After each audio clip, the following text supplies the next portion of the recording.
दोस्तों अब इसके अंदर से करंट जा रहा है 1/2 एम्पियर, तो इसको मैं हाथ से सेपरेट नहीं कर पा रहा हूँ। मेरा पूरा जोर दे रहा हूँ लेकिन ये सेपरेट नहीं हो रहा है। तो बहुत ज़्यादा जोर देने पे ये सेपरेट हो रहा है। मतलब कि आप समझ सकते हैं ये कितना पावरफुल मैग्नेट है।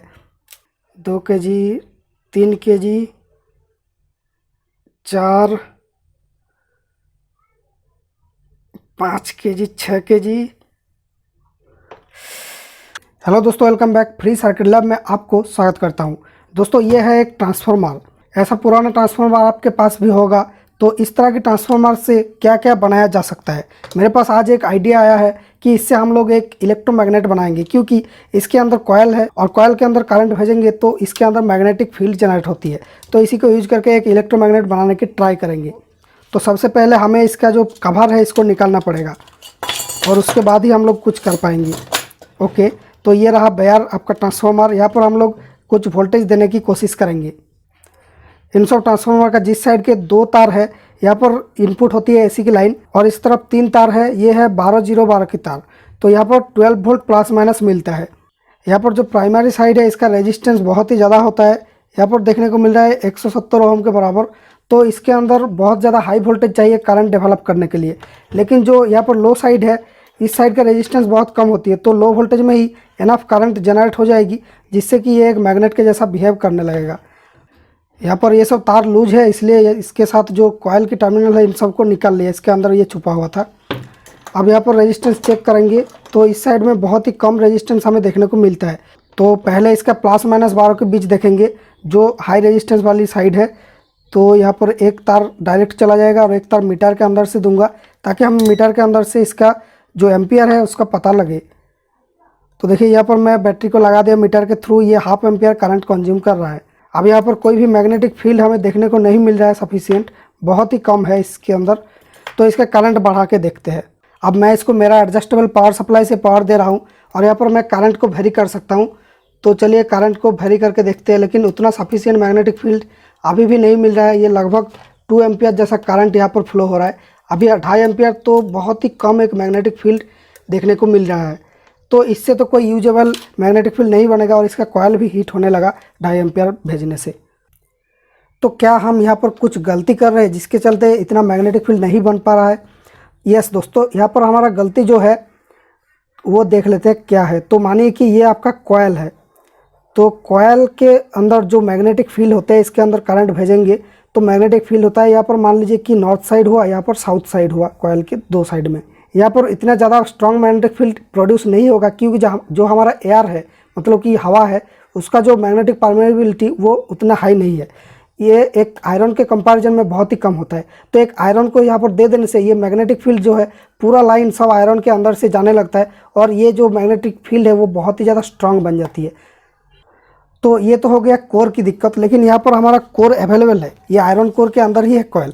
तो फिर भी क्यों ये जनरेशन नहीं हो रहा है मैग्नेटिक फील्ड का? वो है क्योंकि ये जो कोर है ये लॉक्ड किया हुआ है। ये है आपका कॉयल, इसका जो आयरन कोर ऐसा होना चाहिए था अंदर में, लेकिन आयरन कोर ऐसा होने के बजाय आयरन कोर के ऊपर ऐसे जो है लॉकिंग मैकेनिज्म किया हुआ है, यहाँ पर ई दिया हुआ है। मतलब कि ये जो मैग्नेटिक फील्ड है इसके अंदर पैदा हुआ, वो मैग्नेटिक फील्ड यहाँ से आके इस तरफ जाके साउथ में मिल जा रहा है। यहाँ पर जो मैग्नेटिक फील्ड बन रही है वो इसके थ्रू आके जाके यहाँ पर जो है साउथ में मिल जा रहा है। नॉर्थ और साउथ एक साथ मिल जा रहा है। मतलब जो मैग्नेटिक फील्ड वो बाहर नहीं जा पा रहा है, वो इस लोहा के अंदर ही है।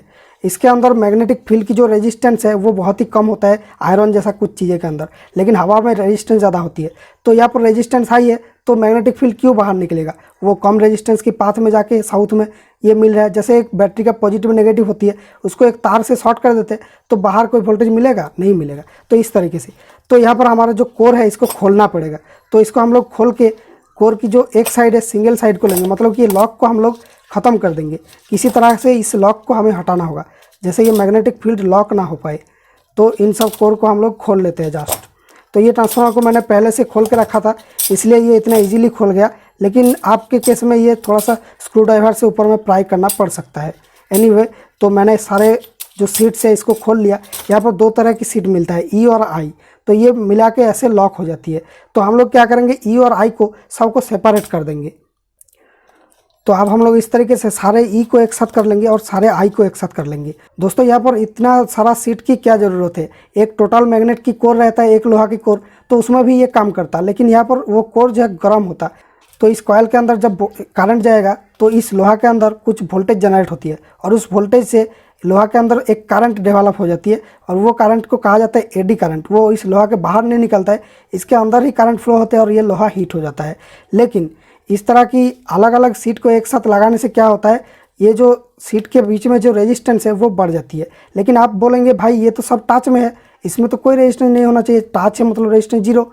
दोस्तों यहाँ पर जो वोल्टेज जनरेट होती है वो बहुत ही कम होती है, कुछ मिली वोल्ट ही होती है, लेकिन इसके अंदर एम्पियर देने की क्षमता बहुत ज़्यादा होती है। एम्पियर कुछ एम्पियर तक, जैसे 10 एम्पियर तक भी जा सकती है इसके अंदर, लेकिन वोल्टेज बहुत ही कम। तो यहाँ पर रेजिस्टेंस थोड़ा सा भी बढ़ा देंगे तो वो एम्पियर डाउन हो जाएगी। तो इस तरीके से हम लोग इनको एक अलग अलग सीट के फॉर्म में देके इसका रेजिस्टेंस को कुछ हद तक बढ़ा देते हैं, बहुत ही कम तक बढ़ा देते हैं। तो ये जो इसके अंदर एडी करंट की प्रॉब्लम है वो बहुत ही ज़्यादा हाई करंट नहीं जा पाती है, बहुत ही लो करंट जाती है, वो उतना प्रॉब्लम नहीं करता है। तो काफ़ी बातें बता दिया साइंस के बारे में। एनीवे सबको हम लोग सजा लेते हैं एक साथ।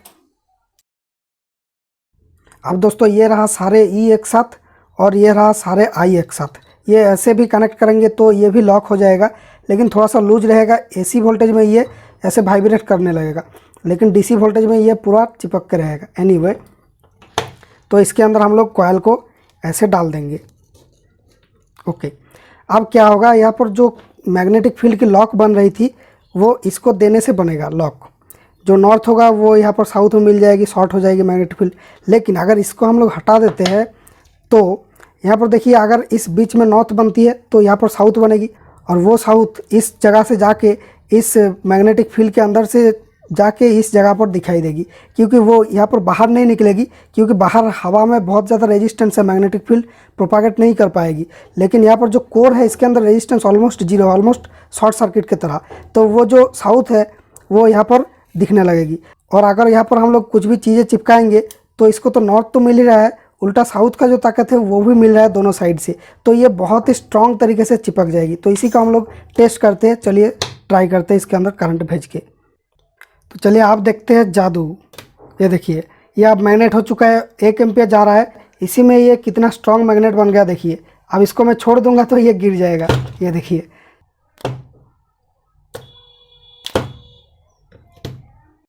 दोस्तों एक अजीब चीज़ मैं नोटिस किया, ये मेरा एडजस्टेबल पावर सप्लाई जिससे मैं इसको पावर दे रहा हूँ, तो अगर मैं इससे इसको पावर दे के छोड़ देता हूँ तो ये जो पावर सप्लाई है इसका जो अंदर की माइक्रो कंट्रोलर है ये रीसेट हो जाता है। अब ये पूरा इसको ऑफ करके ऑन करना पड़ता है, फिर जाके ये चालू होता है। तो ये क्यों हो रहा है, क्योंकि कोई भी इंडक्टर को अगर आप लोग ऑफ़ करेंगे तो वो उसके अंदर की जो करंट है उसको वो जीरो होने नहीं देता है। वो चाहता है कि इसके अंदर करंट फिर से फ्लो होता रहे।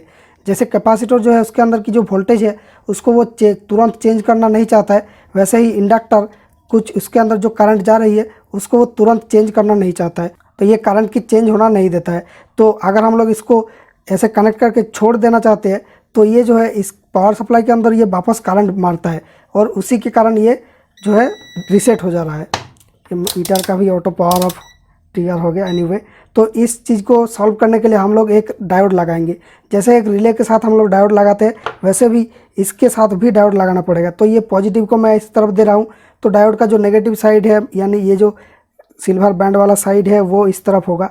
तो आप कई लोग बोलेंगे कि भाई वो नेगेटिव साइड नहीं है, वो पॉजिटिव साइड है। तो ये सब बातों पे ध्यान नहीं देता हूँ मैं, क्योंकि जो साइंटिस्ट बोलते हैं वही मानना पड़ेगा हमें। उससे पॉजिटिव वोल्टेज निकलता है, मतलब कि वो पॉजिटिव नहीं हो गया, उससे वोल्टेज निकलता है पॉजिटिव, और जिससे नेगेटिव वोल्टेज निकलता है वो नेगेटिव नहीं हो गया, वो डायोड का पॉजिटिव साइड होता है। क्योंकि करंट की डायरेक्शन से नेगेटिव पॉजिटिव को बताया जाता है, वोल्टेज की डायरेक्शन से नहीं। अब देखिए इस प्रॉब्लम का सलूशन हो गया। अब इसको मैं कनेक्ट करूँ या छोड़ूँ कोई प्रॉब्लम नहीं है, ये जो माइक्रो कंट्रोलर इसके अंदर की वो रीसेट नहीं होता है। और वैसे भी इस पावर सप्लाई का वीडियो अगर आपको देखना है तो ऊपर आई बटन में क्लिक करें। इसमें जो है 10 एम्पियर तक करंट आप लोग वेरी कर सकते हैं। तो नीचे ये दिखा रहा है कि करंट कितना में सेट किया हुआ है और ऊपर में ये दिखा रहा है वोल्टेज कितना में सेट किया हुआ, कितना में वोल्टेज आ रही है अभी। अब यहाँ पर आप लोग इसके अंदर जो करंट मैं दे रहा हूँ, अब देखिए ये 5 एम्पियर के ऊपर करंट है। अभी ट्रांसफार्मर गर्म होने लगेगी तो यहाँ पर ये वोल्टेज और करंट दोनों सेट कर सकता है। अब देखिए ये कांस्टेंट करंट मोड में चल रहा है। अब ये करंट को मैं जितना घुमाऊंगा उतना इसका जो वोल्टेज है ऑटोमेटिक एडजस्ट होके उतना करंट को ये कांस्टेंट रखना चाहेगा। तो इस तरीके से दो मोड है इसका, कांस्टेंट वोल्टेज और इसको शॉर्ट कर दो तो कांस्टेंट करंट। ये देखिए सीसी। तो इस तरह की ये पावर सप्लाई है। उस वीडियो में जाकर आप देखना। ये कंप्यूटर की पावर सप्लाई से बनाया, लगभग 500 रुपये का खर्चा है। दोस्तों अब इसके अंदर से करंट जा रहा है 1/2 एम्पियर। तो इसको मैं हाथ से सेपरेट नहीं कर पा रहा हूँ। मेरा पूरा जोर दे रहा हूँ लेकिन ये सेपरेट नहीं हो रहा है। तो बहुत ज़्यादा जोर देने पे ये सेपरेट हो रहा है। मतलब कि आप समझ सकते हैं ये कितना पावरफुल मैग्नेट है। एनीवे तो इसके अंदर अगर 2 एम्पियर फ्लो कराया जाए तो ये और कितना पावरफुल बनेगा आप सोचिए। दोस्तों ये मुझे बहुत ही ताकतवर लग रहा है। तो इसका एक ताकत की टेस्ट हो जाए एक वज़न करने की मशीन से। ओके, तो इसके अंदर जो कनेक्शन है वो 2 ब्लू तार के अंदर मैंने दिया। तो एक तार यहाँ से पावर सप्लाई से आ रही है और दूसरा तार मल्टीमीटर के अंदर से जाएगा पावर सप्लाई से। अब इसके अंदर से मैं 1/2 एम्पियर जैसा भेजने वाला हूँ और इसी में इसका ताकत टेस्ट किया जाएगा। तो इसके लिए मैंने बहुत ही क्रूड एक सेटअप बना दिया ये, और इसके अंदर इसको लगा के मैं खींचने वाला हूँ। कितना वज़न देने पे ये निकलता है, मतलब अलग होता है, वो देखेंगे। तो जस्ट इसको 500 में सेट कर लेते हैं और इसको यहाँ पर चिपका देते हैं।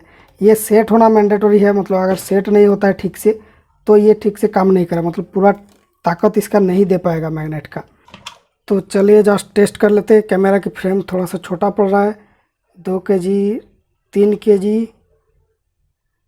4, 5 kg, 6 kg,